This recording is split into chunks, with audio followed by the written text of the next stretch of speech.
Hello, everyone, and welcome to tonight's episode of Untold Stories. I can see some of you guys know the drill and have already started chiming in about where you're streaming in from. But if you're new here, I love to see where everybody is streaming in from. Before we start our program, I'm going to go ahead and give a couple of shout outs to some of our friends joining us.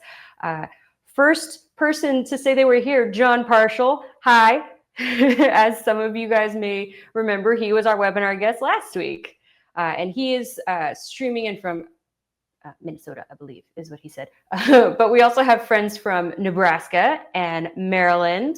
We have some friends from Kentucky, California, New Hampshire. Obviously, we've got Texans here. Hello to all our Texans, including Mr. Al. I think I have given enough shout outs to all of our wonderful friends here joining us today. So I am going to go ahead and hand the reins over to our lovely presenter tonight, Des. Take it away. Hi, good evening, everyone in the US. Good morning to my friends here in the Philippines. John Partial, thank you for being here. Your being here is enough support and, gets me so pumped up, right? And so thank you, Lauren, for inviting me to speak about these amazing women of the Philippine resistance. This is a topic not very well known to many. So I'll be starting my presentation. When Bataan and Corregidor fell in April and May of 1942, General Jonathan Wainwright had to surrender the combined Filipino and American troops. An estimated 78,000 troops were brutally forced march 110 kilometers to what would later be known as the Bataan Death March. This is the biggest surrender in U.S. Army history. Around this time, guerrilla groups were being formed all over the country. Local officials organized home guards to protect the population as news of Japanese atrocities, looting, and plunder spread. And later, unsurrendered soldiers and Bataan survivors led many of these groups, thus forming a formidable guerrilla movement that would make occupation a difficult and costly venture for the Japanese. They never thought that the Filipinos would put up a staunch and protracted resistance. No other occupied country in Southeast Asia fought harder and resisted more stubbornly as the Filipinos did. Throughout the 3.5 long years of Japanese occupation, the Filipino resistance was a constant thorn on the enemy's side. With barely any arms or a hodgepodge of arms scavenged from Bataan at best, they raided Japanese garrisons, ambushed Japanese patrols, cut communication and supply lines, destroyed bridges and facilities, and just generally harassed, exhausted, and confounded the enemy to no end, oftentimes, though, provoking severe Japanese retaliation. But the guerrilla successes raised the people's hopes up and kept the flame of freedom burning. They were technically the eyes and ears of MacArthur, and much valuable intel was supplied by the guerrillas and coast watchers to MacArthur's HQ. But despite the key role they played, the Philippine resistance is for the most part absent in World War II literature. When one hears of the word resistance, the French, Dutch, or the Polish resistance comes to mind, but never of the Philippine resistance on the other side of the globe. In General Charles Willoughby's book, The Guerrilla Resistance Movement in the Philippines, he wrote, "With the preferential publicity for the European theater, the French Maquis was built into a fabulous figure. But just as impressive as the Maquis was the rise of the Filipinos against the Japanese invader. The resistance movement of the Philippines involved dangers even greater than those incurred in flaunting the Nazi Gestapo. The Japanese practiced terrorism, the bland efficiency of a long Oriental tradition, and in the Far East, there were no convenient Swiss or Spanish frontiers over which to escape."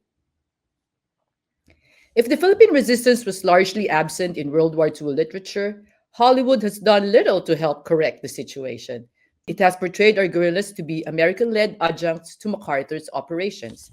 Movies like Back to Bataan and American Guerrilla in the Philippines showed Americans as commanders and Filipinos just as brave supporting characters. But this was not so. The Filipinos did not wait for MacArthur to return. Instead, they decided to continue the fight. Even MacArthur recognized this in his speech at Leyte.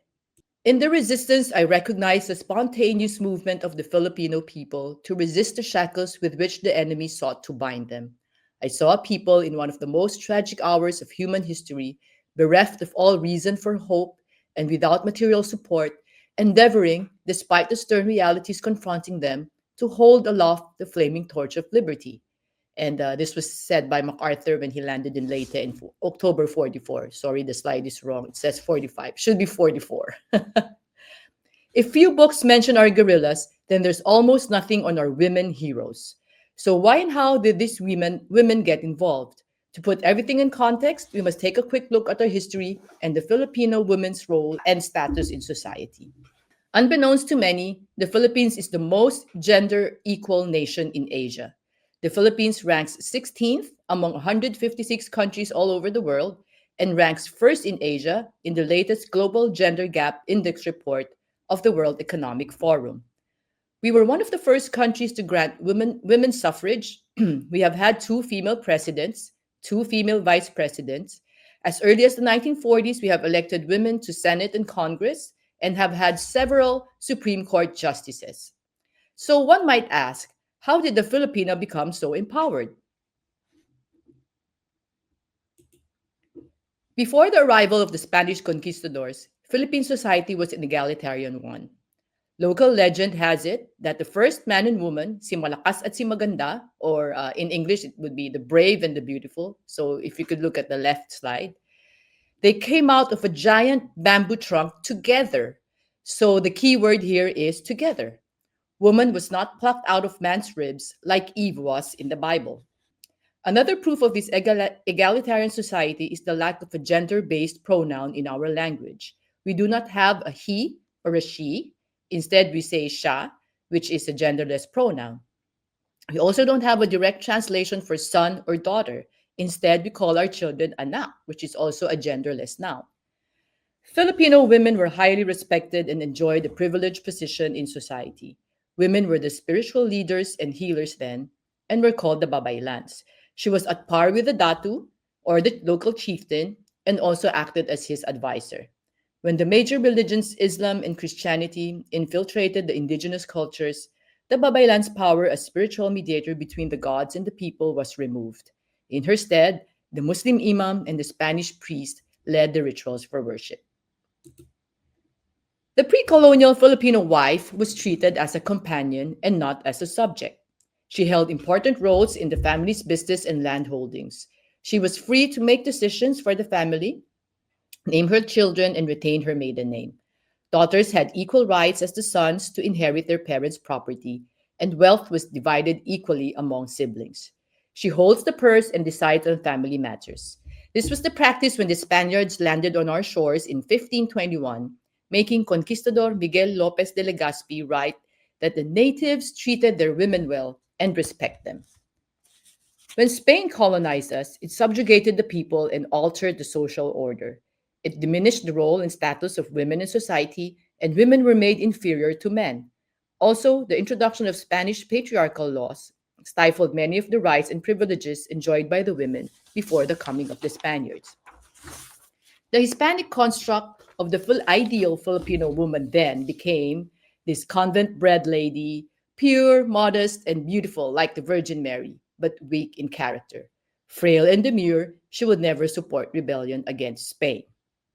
But there were women who shunned this Iberian construct and fought alongside their menfolk in the many revolts and uprisings from the 16th to the 19th century, climaxing in the 1896 Philippine Revolution against Spain and the Philippine-American War from 1899 to 1902. The women contributed financially, logistically, intellectually, and militarily. They treated the wounded soldiers and solicited funds to support the revolution. The women wrote propaganda and articles for publications such as La Independencia and Heraldo de la Revolucion. There were women who donned soldiers' uniforms, led their troops, and fought in the front lines. These women show that they were not the coy, timid women that centuries of subjugation tried to turn them into. So when the Japanese came invading in 1941, the Filipina reclaimed her ancient rights and power and joined in the resistance movement. The Japanese occupation was, for the most part, a reign of terror. The Japanese exercised authoritarian rule and used brute force to subjugate the population. Severe punishments were meted out for minor offenses, and humiliating slaps greeted those who did not bow low enough to the Japanese forces. Civil liberties were removed, personal freedoms lost, and anyone suspected of anti Japanese acts were tortured and killed without trial. Houses, vehicles, and other equipment were commandeered by the Japanese. The economy was in shambles. Inflation was so staggering, such that one needed a sack full of the Japanese issued military script. Filipinos jokingly called it the Mickey Mouse money because it was so worthless. And they needed a sack full just to buy a kilogram of rice. Agriculture and industrial production always went to the Japanese war effort first, or shipped to Tokyo, leaving just scraps to the starving population. By 1944, it was common to see people walking about thin and sickly, in tattered, threadbare clothes, and without shoes on.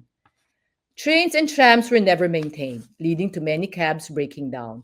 While Japanese officers traveled in comfort, the Filipino public had to contend with spaces on the roof or on the sides. So you can see here on the right hand side of the screen. All forms of media were censored, American movies banned, letters were opened and read for anti Japanese or pro American content. The education system was monitored and textbooks screened. Pages and chapters that had democracy, freedom, or anything not in keeping with the new order were either torn off or pasted over with white strips of paper, which the children just naughtily removed. And because of all the atrocities, rapes, and looting, many women with access to grind joined the resistance to seek retribution for loved ones killed by the enemy. They came from all social classes and backgrounds and served the gamut of roles as doctors and nurses tending to the sick, the wounded, and the dying, as commanders leading their men in the front lines, as spies, saboteurs, couriers, recruiters, fundraisers, and organizers. Like their male counterparts, these Filipino resistance fighters took on their share of the ordeals of war, enduring starvation and malaria in the mountains and jungles, risking life and limb for the love of country. Allow me then to impart to you the stories of some of these intrepid women, ranging from soliciting aid to doing clandestine underground work to saving down pilots, breaking gender stereotypes, and proving their mettle. Okay, so this first group of women is the guerrilleras. By 1942, even before the fall of Bataan, many guerrilla groups had sprouted spontaneously all over the country. The rise of these guerrilla groups is attributable not just to the fighting men, but also to the women in the group who served both combatant and non-combatant roles. Our first lady is Yay Panlilio, or Valeria Yay Panlilio. Smart, feisty, and headstrong, Yay Panlilio was a reporter for the Philippine Herald and a broadcaster for KZRH. She was the finest and most famous female reporter before the war. In December 1941, she was sworn in as U.S. Army S-2 agent and was to cover Manila as a reporter. She wanted to go with the army to Bataan, but was not permitted by her superiors. She pleaded, "I can drive, I can type, I can shoot. Just show me how to get the bullets in." During the occupation, the Japanese seized KZRH, and they got Yai to do the news broadcasts in English. In between Japanese censored news broadcasts, she subtly inserted messages, clues, and innuendos, giving key information to the Philippine American troops fighting in Bataan and warned people of things to come. The Japanese soon found out and ordered her arrest. With the help of friends, she went into hiding in a farm in Tanay, where she met the guerrillas of Marking. Marking is Marcos Agustin, one of the, here he is in the picture. He formed one of the biggest and most successful guerrilla groups in the Philippines. Okay, so Yai joined the group and became Marking's right hand, advising him on many important matters. She ran the camp and nursed the sick and the wounded. She handled documentation and paperwork, made reports and propaganda materials, and wrote letters to rich, influential friends in Manila for support. Due in big part to Yai's administration and connection, Marking's guerrillas grew to become one of the biggest and strongest guerrilla forces in Luzon. In 1950, she wrote her autobiography, The Crucible, which recounts her life as a guerrilla in the rugged mountain fastness of the Sierra Madres. The book, for one, is a landmark in literary history, for it was the first Filipino-authored book published by a big U.S. publisher. Most importantly, she wrote the book to publicize the important and unrecognized contributions of the Filipino guerrillas and to recognize the role of the women in the resistance. Of the women guerrillas' struggles during the war, she wrote, "We knew what it was to starve, to hide, to drag through the mud, to climb until hearts burst and legs gave out, to count the days and months and years, and dream of nothing but food, food, food." After the war, Yaya and Marking were married and spent much of the post-war years working for the recognition of Filipino guerrillas. In 1950, this iconic female guerrilla received her Medal of Freedom from the US government for her work during the war. Our second guerrillera is Sofia Tidon. In 1943, young Sofia Tidon was recruited into the PQOG, or President Quezon's own guerrillas, given the rank of Private First Class, and assigned to the 25th Red Lions Combat Division. She did surveillance, propaganda, and recruitment work for the unit and tended to her wounded and sick comrades. Sofia and her colleagues also snuck in food to the internees at the Los Baños internment camp, which was run by the notorious Japanese camp officer Sadaaki Konishi. But one day, Sofia got caught. She was subjected to the water torture and beaten by the Japanese. To this day, 99-year-old Tidon feels her chest tighten and her heart pound whenever she remembers that harrowing torture inflicted on her. In October 1944, the PQOG guerrillas rescued a downed American pilot by the name of Lieutenant William Foy. Sofia took care of Foy, who was badly wounded with a broken neck and damaged spine.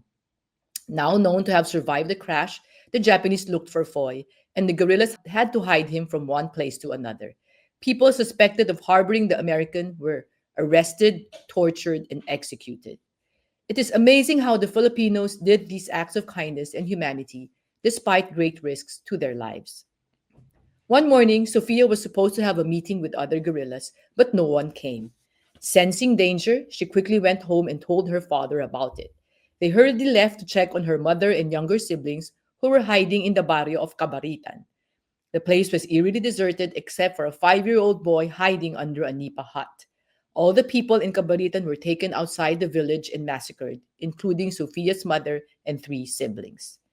The following day, on February 23, the combined efforts of the American troops and Filipino guerrillas led to the daring rescue of the Los Baños internees. The jubilation of the successful rescue was short-lived, for the Japanese, led by Konishi, came back and took out their wrath on the Filipino population. An estimated 1,500 innocent, helpless Filipinos were cruelly massacred. It is almost impossible to imagine how a young girl of 16, tortured by the enemy, and whose family and townmates had been massacred, was able to move on. Sofia herself said, "I am stronger than my misfortunes." In 2018, she was awarded the U.S. Congressional Gold Medal, and with her in the picture is my good friend Richard Foy, son of Lieutenant William Foy, who Sophie rescued and took care of in 1944. Richard wrote the book Foy and the Filipinos, which details the heroism, courage, loyalty, and kindness of the Filipinos. Okay, our next guerrillera is Remedios Gomez, or otherwise known as Commander Liwayway. One of the highest-ranking female guerrillas was Remedios Gomez of Mexico, Pampanga. Her father, Basilio Gomez, was the town vice mayor, and he ordered the townsfolk to gather their arms and resist the Japanese as they marched into their town. However, they got defeated, and her father was publicly executed as a warning to others if they don't cooperate. As punishment, his remains were not given back to the family. With a score to settle, she joined the Hukbalahap. She was baptized Commander Liwayway and was trained in jungle warfare. Guerrilla tactics can be learned, Liwayway said, but only perfected through actual encounters. She became known as the lipstick-wielding commander, for before going to battles, she put on makeup and polished her nails. She said this gave her men confidence to be fighting under a commander who was fearless yet calm. She didn't tolerate sexual harassment and challenged her comrade named Katapatan to a duel, as she was so sick and tired of his sexual advances. She passed away in 2014 at the age of 95. But before she died, she said these important words. Filipino women played an important role during the war. Like their male counterparts, they held important positions and dedicated their lives to driving away the Japanese invaders. I hope that someday the role of these unsung heroines will find a place in our history. This next group of women, I call them the angels of the underground, is remarkable for soliciting aid, bringing food and supplies to guerrillas in internment camps, and thus helped save the lives of many. But the other side to this aid giving is their dangerous underground work of gathering intel, smuggling letters and money, quinine, and other contrabands, which, when found out, will surely mean death. This takes courage, and these women have it. Lourdes Reyes Besa, Lourdes Reyes or Lulu, as she was fondly called, would have her quiet life drastically changed by the war. Her family's world came crashing down as they listened to the radio that fateful day of April 9th, 1942, the fall of Bataan. Hearing news of Bataan's surrender, her mother collapsed on the ground and wept for her son Willie, who was fighting in Bataan. Lulu promised her widowed mother that she will find her brother. As the president of the Chaplains Aid Association, she assisted priests who said Mass and gave communion at the concentration camp. This way, she was able to find her brother, but finding her brother wasn't enough for this lady with a big heart. Father Forbes Moynihan, an Irish Jesuit, wrote in his book Under the Red Sun. After the fall of Bataan, Lulu went to Tarlac with her mother to bring help to her brother Willie, who was a prisoner. Seeing the misery of other POWs, she devoted herself to aiding them. Though it was forbidden to enter the prison camp, Lulu went to the Japanese commandant and got his permission to bring in medicines and food. She smuggled money and notes, even if she was warned death was the penalty for doing so. At the end of the war, Lulu Reyes was awarded the U.S. Medal of Freedom for her heroic efforts to aid American POWs. She eventually got married, raised a family, and continued with her religious and charitable works, earning her the Papal Award in 1981 for her admirable service to her fellow men. Our next angel is Josefa Llanes Escoda. Social civic leader Josefa Llanes Escoda was the president of the National Federation of Women's Clubs and founder of the Girl Scouts of the Philippines. She was a famous suffragette and was well known for her humanitarian work. While the Bataan Death March was still happening, Josefa Llanes Escoda, her husband Tony, and a group of doctors rushed to San Fernando to give medical aid to the captured USAFE troops. Hiding from the Japanese guards, she secretly took down names, addresses, and messages from the POWs. Upon the return to Manila, she mobilized her women's network and set them off to bring messages to the families of the soldiers. Throughout the war, Escoda's humanitarian work continued. She conducted soup kitchens for the starving population of Manila and set up daycare centers for children so that the mothers can go to work.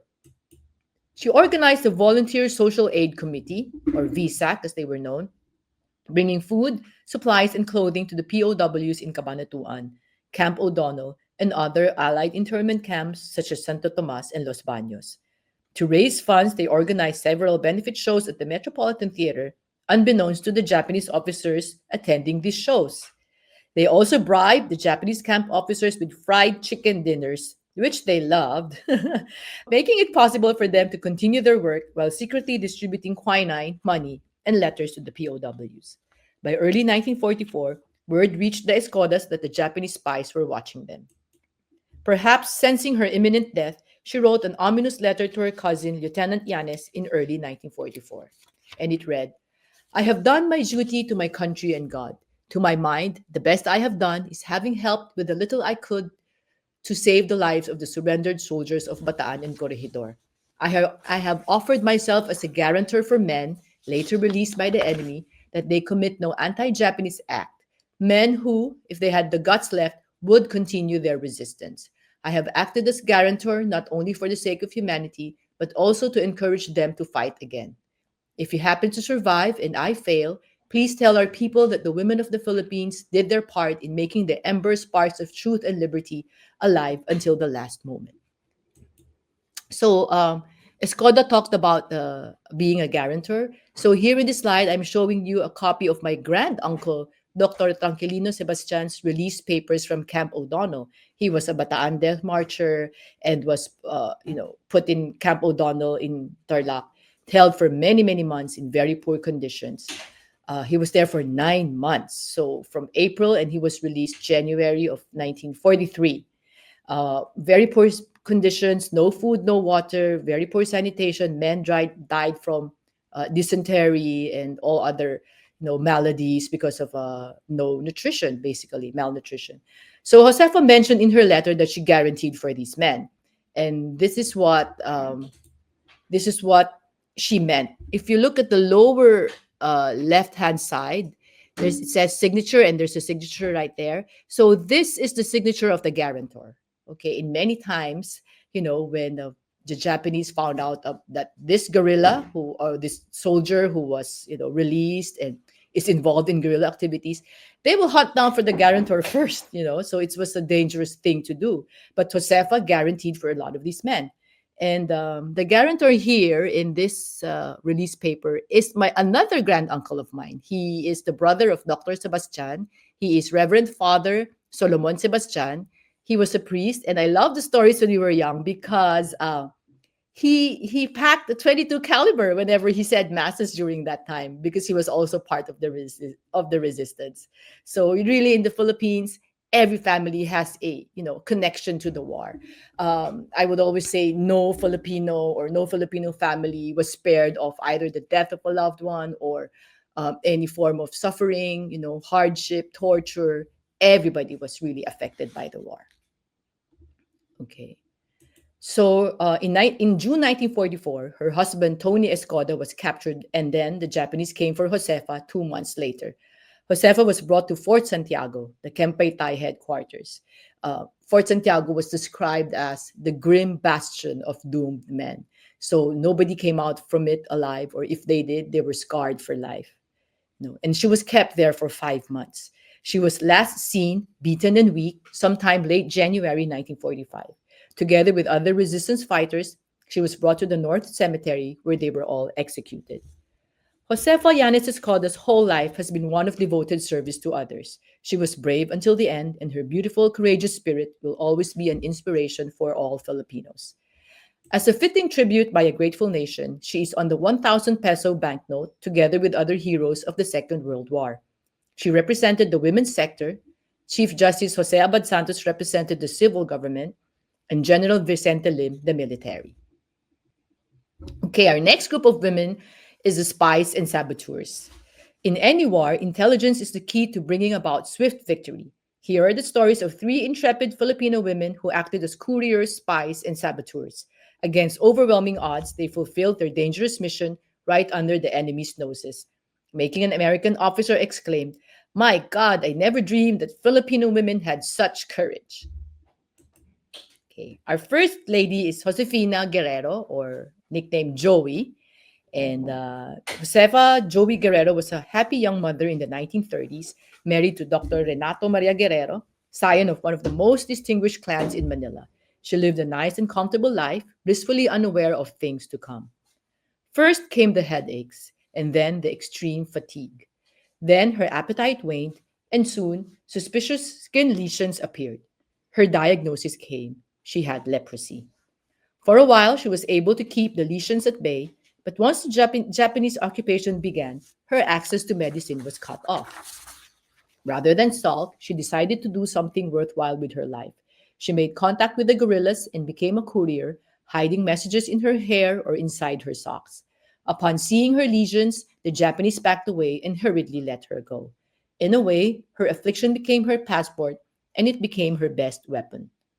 As the Americans returned, Joey was tasked to spy on Japanese fortifications. She pretended to take afternoon strolls, but was drawing maps of the landscape. She identified and jotted down areas where there were landmines and Japanese gun emplacements. In early January 1945, she was told to deliver these maps to the American forces in Bulacan, the province next to Manila. Despite extreme body ache and fatigue, she trudged the 40-kilometer route and reached the American headquarters. She gave the map to Captain Blair of the 37th Infantry Division. Knowing the great distance and the extreme risk Joey went through, Captain Blair exclaimed, "My God, I never dreamed that Filipino women had such courage." Because of her map, Joey saved thousands of American soldiers who would have walked right to their death. She was awarded the Medal of Freedom with silver palm, honoring foreign civilians who had done something courageous to save American lives. After the war, friends petitioned so she could be brought to Carville Leprosarium in the US for treatment, the very first foreigner to be given this privilege. She was pronounced leprosy-free in 1957. In the 1970s, she moved to Washington, D.C. When she died, none of her friends knew of her past or of her family in the Philippines. Only when her obituary ran in a Washington newspaper did an old friend from 50 years ago surface to tell the world of her heroic past. Our next lady is Florence Ebersole. And Florence Ebersole was born in Santiago, Isabela, to a Filipino mother and American father. Her father, Charles, was a veteran of the Philippine American War at the turn of the century and opted to stay here in the Philippines. Before the war, Florence worked as a stenographer for the U.S. Army in Fort Santiago under Lieutenant Colonel Engelhardt. She then met Navy man Charles Smith, and they got married in August 1941. He was killed in action on February 8, 1942, during a mission to resupply troops in Bataan. During the occupation, she worked for the Japanese controlled Philippine Liquid Fuel Distributing Union, where she was assigned to log fuel vouchers. She said she was hired by this company because her handwriting was really good. She diverted precious fuel supplies to the guerrillas and helped sabotage shipments to the Japanese. She also helped smuggle in food, medicine, and other supplies to the POW camps, Santo Tomas and Los Baños. She was arrested, interrogated, and tortured for days. Her interrogators, led by a Japanese who spoke very good English, electrocuted her and confined her in a 2 feet by 4 feet box for days whenever they didn't like her answers. Fed only one bowl of rice gruel per day, her weight dropped to a mere 80 pounds. When the Americans liberated Manila, she joined the U.S. Coast Guards to avenge her husband's death. She was discharged after the war, married Army veteran Robert Finch, and raised a family. In November 1947, recommended by her former boss, Lieutenant Colonel Engelhardt, she was awarded the Medal of Freedom, the highest civilian award given by the U.S. government. In 1995, the Coast Guard honored her by naming a building for her at Coast Guard Base in Honolulu. Our next spy is Magdalena Llanes. She was a preacher's daughter and a deaconess of their evangelical church. She joined her American missionary friends who were members of the Phil-American Irregular Troops, and among those in the group were Pastor Mary Boyd Stagg of the Cosmopolitan Church and civilian Blanche Jurica, mother-in-law of Commander Chick Parsons. They were helped by Lieutenant Colonel Reyes, who had arrived from Australia via submarine and who was tasked by General MacArthur to coordinate guerrilla activities. Llanes was ordered by Lieutenant Colonel Reyes to get the roster of the guerrillas of northern Luzon. The guerrillas got suspicious and took her in for questioning. She was interrogated by Colonel Russell Volkman, commander of the northern Luzon guerrillas, and found out that she was working with the American missionaries, two of whom had saved his life earlier. Volkman sent an agent to Manila to verify her story. On the agent's return, he reported that the missionary group was tortured and beheaded by the Japanese, betrayed by the sly, sweet-talking Lieutenant Colonel Reyes, who in real life was Franco Vera Reyes, a spy for the Japanese. Magdalena was beside herself in grief when she found out the fate of her friends, and this made her resolve stronger. Impressed by her earlier work in obtaining the roster, Volkman made her an intelligence agent. She was able to penetrate enemy-held territories to bring much-needed supplies and gather information. She took note of enemy installations and positions, listed down Japanese ships docked in La Union, and noted troop movement. One of her more important missions was to collect vital radio parts that the guerrillas needed so they could broadcast to General MacArthur. In October 1945, upon the recommendation of Volkman, she received the Silver Star Medal, the third highest military decoration of the United States. To date, she is the only Asian woman awarded with this medal. Like many other resistance fighters, she went back to her quiet life, got married, and raised a family. In 1969, she migrated to the US and passed away in 2016 at the age of 96. In keeping with her final wish, her remains were brought home to the Philippines and she was laid to rest in her most rightful place at the National Heroes Cemetery. The next group of women is so I've been reading about these heroic and selfless acts of some of these women of the streets or prostitutes during the Battle of Manila in January 1945. And so I felt the need to include them here for people to know about the great deeds of humanity perpetrated by this marginal group of women. At the height of the Battle of Manila on February 9, 1945, the residents of southern Manila were herded by the Japanese to Plaza Ferguson, and the women were separated from the women and children. The women were then brought to the Bayview Hotel. Soon, the evil intentions of the lust-crazed Japanese became evident. Extreme fear, panic, and chaos ensued as the Japanese began searching for virgins, pulling them out from the crowd. To protect the young girls and teenagers from being raped, the older women, the mothers, placed the young women to the back of the rooms while they stayed near the entrances or doors. A group of white Russian prostitutes called attention to and offered themselves so that the Japanese would spare the young girls. Though many were still victimized, a lot of young women were saved by the selfless acts of these Russian ladies. Meanwhile, in the old Spanish walled city of Intramuros, the Japanese prepared for the last stand, sealed the gates shut, and trapped the residents inside.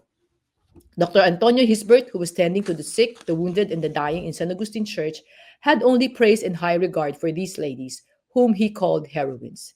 They saved many young girls from being raped by offering themselves instead. They also went out and helped bury the dead amidst the bombings, the shellings, and the snipers. When he needed bandages, these women would go to the Japanese, offer themselves, and be back later, bandages at hand. When Dr. Gisbert asked for alcohol, which he needed as disinfectant and to ease the agonies of the dying, they went out to get these for him, and soon they came back with several bottles of gin. Next group of women are the doctors, nurses, and the Women's Auxiliary Service.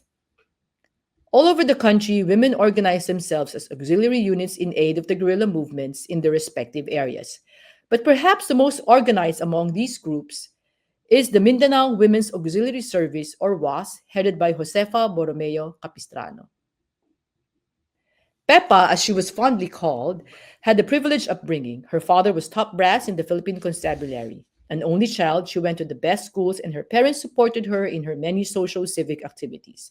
She played the piano well, did sculpting, and spoke German and French. During her time at the University of the Philippines, she excelled in target shooting and joined the women's rifle team, which would be providential in the war years. She was married to Nick Capistrano, scion of one of the wealthiest families in Misamis Oriental. When war came, Nick volunteered in the military with the rank of captain and would later on join the guerrillas under Colonel Wendell Fertig of the 10th Military District. Seeing the difficulties of guerrilla life, Josefa asked Fertig how she could help in the movement. Thus, the Women's Auxiliary Service was born, along with Josefa's personal commitment to the cause. She rode her favorite horse, Commander, this one in the picture, that's Commander, and went to different provinces to recruit for volunteers. Starting with just 10 members, the organization quickly grew in number, with women coming from different backgrounds teachers, housewives, traders, and farmers, all volunteering for love of country. They worked hard, going from town to town to ask for donations for food, clothing, medicines, and other stuff. They made cotton balls from the kapok fruit, cut and sterilized old shirts and mosquito nets to become bandages and gauze. Using indigenous materials found in the forest, they mended the soldiers' clothes and made shoes out of them. They had some medical training and would position themselves a few hundred meters away from the battle, far enough for safety, but near enough to pull out and treat wounded soldiers.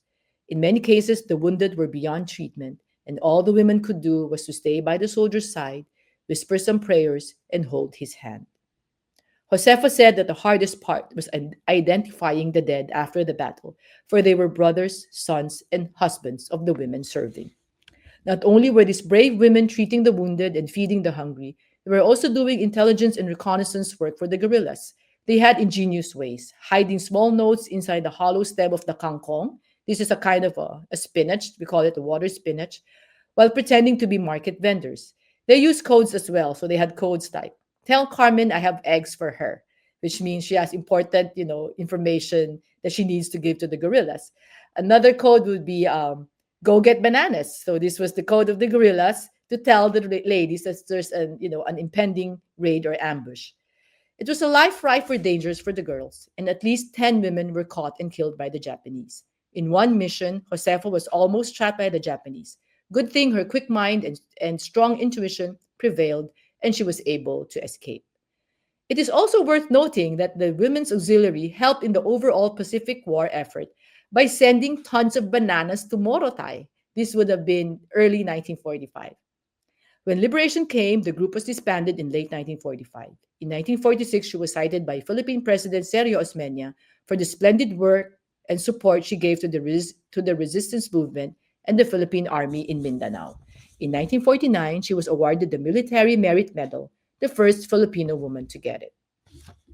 Colonel Wendell Fertig, in the book They Fought Alone, said of the Capistrano couple, Nick Capistrano is my corps of engineer, my labor relations expert, and the one who gets done whatever needs doing.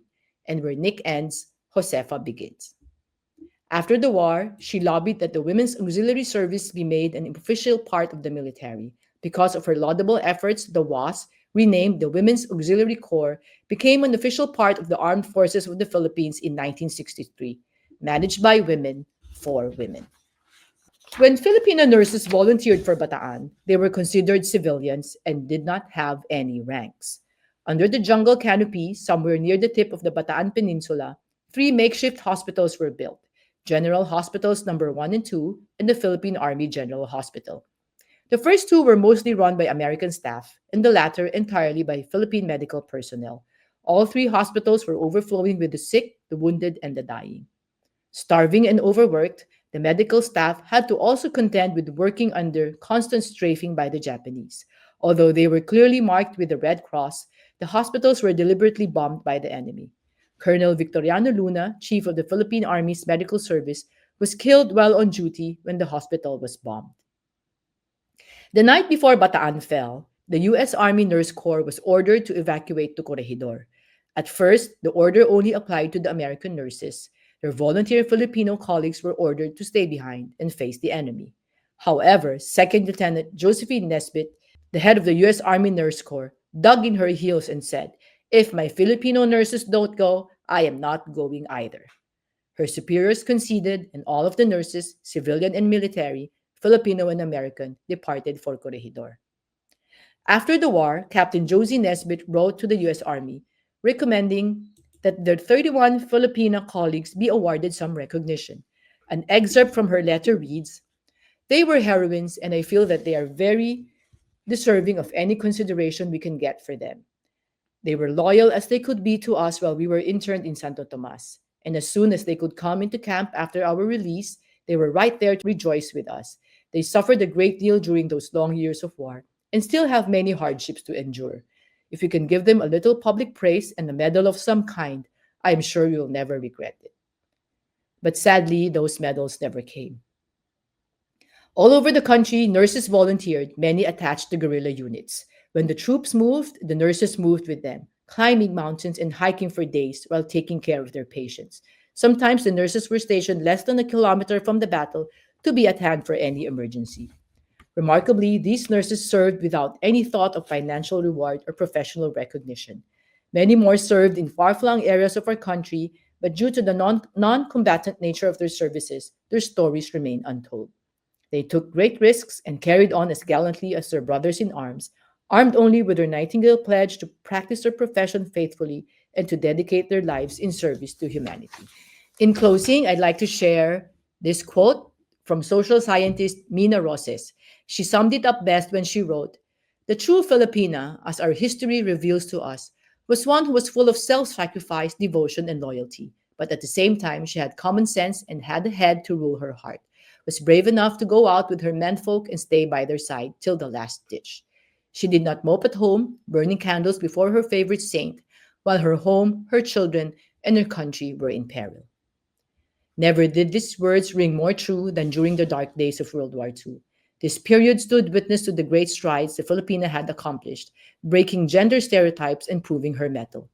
But while honors and accolades have been heaped on the men, the women's great feats of valor seem to have been forgotten in time. Despite their huge contribution to the war effort, women remain marginalized in World War II history narratives, and much work needs to be done in this area. Let us not make their memories fade, for these women's stories deserve to be remembered and honored by generations to come. Thank you so much. That concludes my presentation for today. Thank you, Des, for that wonderful presentation. We have a whole bunch of guests with us that have stayed the whole time, and I would like to open up the floor now, the virtual floor now, for them to ask questions. We already have a few comments that have come in. So one of them was actually about a question. Mhm. One of them was actually about a photo. Hmm. So the question was that Florence Smith down in the bottom leftish of a certain photo? Do you Oh, know? that would be some more slide. Florence Finch. Which slide was it? Is it about her? The slide about her? We're trying to locate the slide. Okay. Maybe I can't remember which I think it slide was a that. group shot. Oh. Oh, no, no, no. I don't think so. I tried to look for all these ladies, but maybe not Florence Finch. Okay. It would be Robin great, Rogers. right? Uh, Robin Rogers asked that question. If we got the wrong photo, please let us know. We'll try and find it again and figure that out for you. Okay, our next question is from John Partial, Mm. wondering, do we have any sense for how many Filipino freedom fighters perished during the resistance? And would women probably represent about 10% of that toll?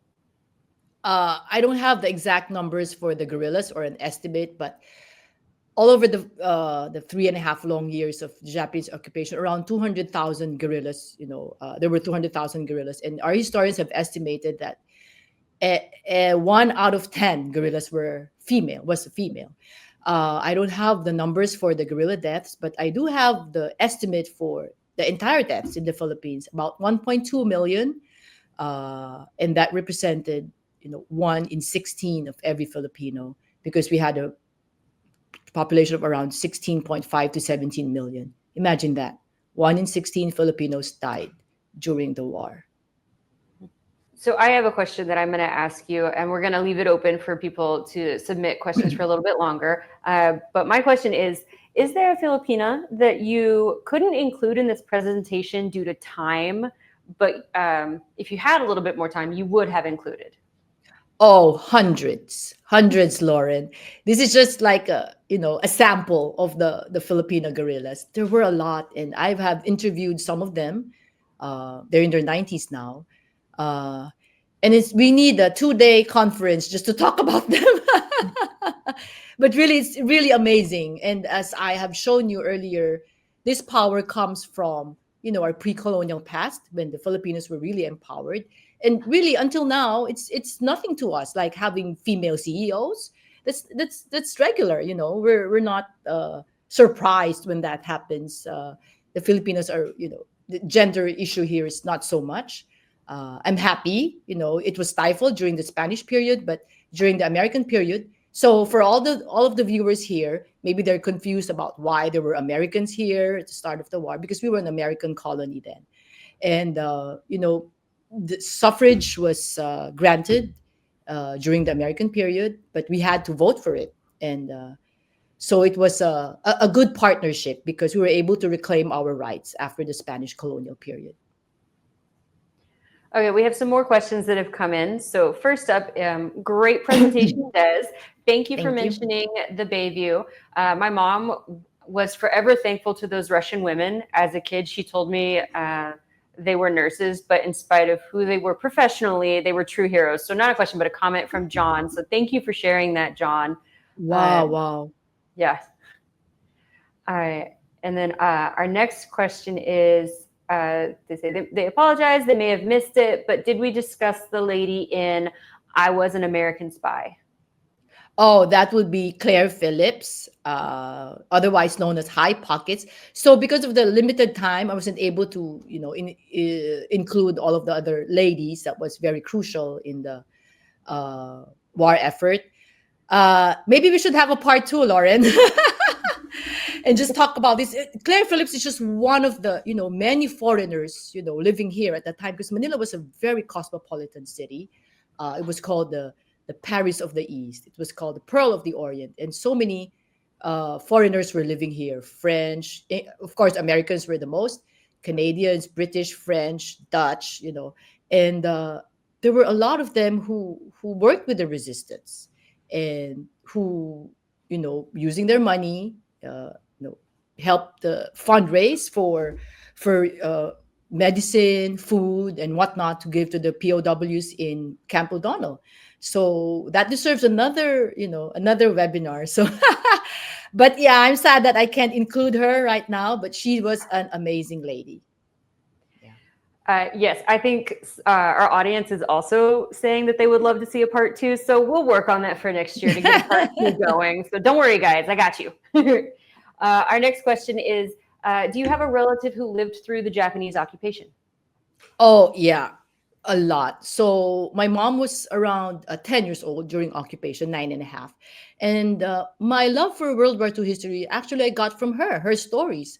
even when I was a young girl, around 5 or 6, she would tell the stories. The day they evacuated from Manila, all the the hardships, the hunger, and they were walking for 100 kilometers without shoes. Because everybody had no shoes. Their clothes were from 1940 or 41, and I had a lot of uncles who were veterans of Bataan. Um, Friends of my parents who were, Bataan vets or guerrillas. As I said earlier, no Filipino family was not affected. Everybody, even if you ask a Filipino friend, Lauren in the US, living in the US right now, and you ask her about the war, she would probably say, "Oh yes, my grandfather was in Bataan or whatnot." So Yes. yeah, we all have relatives who were in the war, infected by the war. Yes. Actually, I have to give a brief shout out to the Bataan Legacy Historical Society for introducing us to Des. And I know anytime I've engaged with them out in California, they've been amazing to work with. And they are super happy to share the stories of their family members who went through the occupation. So, shout out to them. Uh, Hi, Ate Cecil, Robin. Our next question is: have you published or will you publish a book on this topic? Really wonderful presentation, and thank you. Oh, thank you. So yeah, that's in the radar, in my radar right now, and I'm actually gathering more research. It's just that, very busy with work and all, but this is my passion project. Maybe for next year or 2027. Yeah. Thank you. Thank you. Excellent. Okay.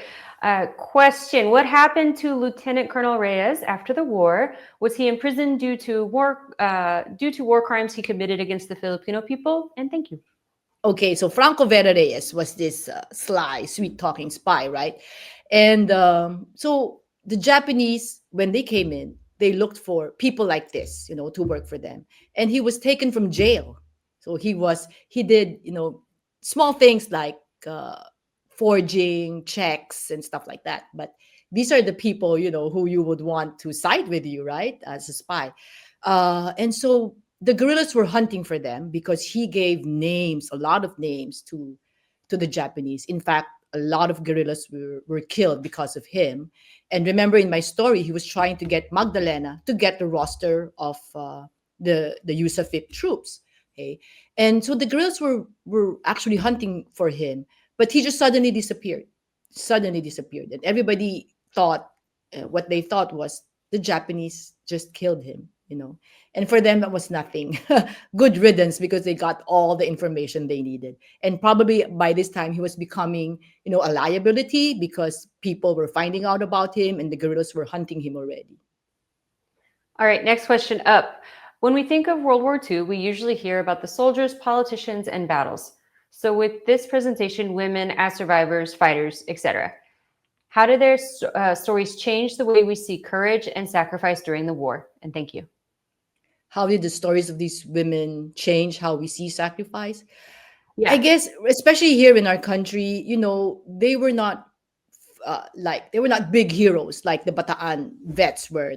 When I was little, my mom would say, "Oh, this uncle of yours, so and so, or this friend of mine, so and so," who I would meet, in dinners and stuff. Oh, he was a Bataan vet. Like, wow, he had the highest respect. But nobody talked about Milagros, who helped in the guerrillas, in the guerrilla units. So I guess when these stories come out now, much later, they did get some recognition right after the war. But what I'm saying is, in between, their stories were getting forgotten. So right now I see a resurgence of um how do you call it, uh patriotism, or a resurgence of just high spirits for many women of today, especially when I talk about this when I go to schools. And usually I last year I had the talk in an all girls school, and they were so happy to hear about these stories. And I'm wishing that they get inspired and love their country more for because of these women. I hope I answered the question.